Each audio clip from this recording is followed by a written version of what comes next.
Well, the sports bet, the bookies are right. They agree with you completely. Sports bet's offering $6.25 on just the coalition minority government. Labor $1.75. But here, I'm just wondering, David, it's a fascinating phenomenon how Mark Latham, right, who was the federal Labor leader, and he hasn't really changed that much in his views. I mean, some of them more pronounced and some issues have come up since. But he is more authentically a conservative to the right of the Liberal Party. How on earth has that happened? Well, it's a phenomenal transformation, isn't it? By the way, the same phenomenon exists within inner city seats where you've seen some of the campaign material that the Labor Party have put out that says if you vote for the Greens and exhaust, you could get Dominic Perrottet.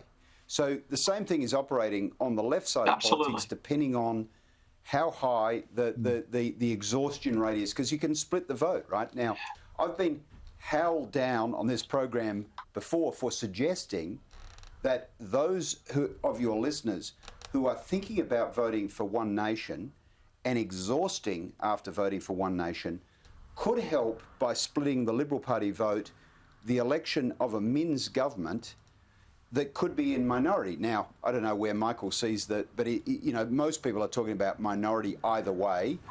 You could elect, by splitting the Liberal Party vote, a minority Minns Green government, and all bets are off. So, this is a very real possibility. The polls are very tight. Most people expect a minority government either way. You could end up with a Minns, and I saw Chris Minns today. He's doing exactly what I would do if I was him. He's saying, we're not doing a deal, but we're going to listen to the people. Now, that is code for, if I'm in minority and I've got to use the numbers of the Greens or the Teals, I'll use them, right? You would normally do that. You're going to form government one way or the other, and you deal with what the people give you. Where does that go? You get a Minns Green government. I don't think you could get in terms of ministers. Well, I don't think you're going to get a Labor Greens government. You've got 6 independents at the moment, and 2 of those will probably be re-elected in a landslide, and that is Lake Macquarie and Sydney. They're reasonably conservative. They'll support whoever's in government. So really, I think there's a combination that allows any minority government to govern without a formal coalition with the Greens. And I doubt if Labor would do that. I doubt it. But as I said, look, this broader issue you raised, Andrew, is the real issue. And it seems to me this strategy of trying to win Teals, it's been completely ineffective.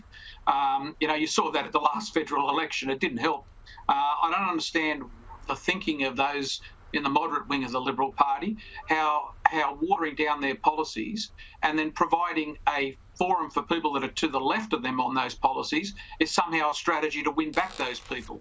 If you really believe that, particularly when it legitimises the very causes that their enemies are running with instead of their own. I mean, you see it very much in Victoria as well. David, what would you advise Dominic Perrottet, the Premier, to do in the debate that we're going to see in 2 minutes?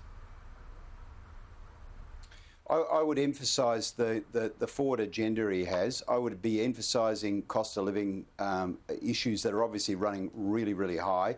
I would emphasise the fact that he was Treasurer for 5 years in what was a successful government. He has a agenda for Western Sydney, where a lot of these voters are at play and they're thinking about voting for independence. And I sort of get that. I think politics is in flux at the moment and people are looking to cast a protest vote. But I would also be emphasising some of the consequences of doing that, right? Now, the Liberal Party may have an ongoing barney withinside the cabinet, withinside the party room, but it's resolved there. Whereas if you are held hostage by minor parties in a minority government, anything can happen. So it is a recipe for chaos when you have minority government, and people ought to think about their vote very, very carefully.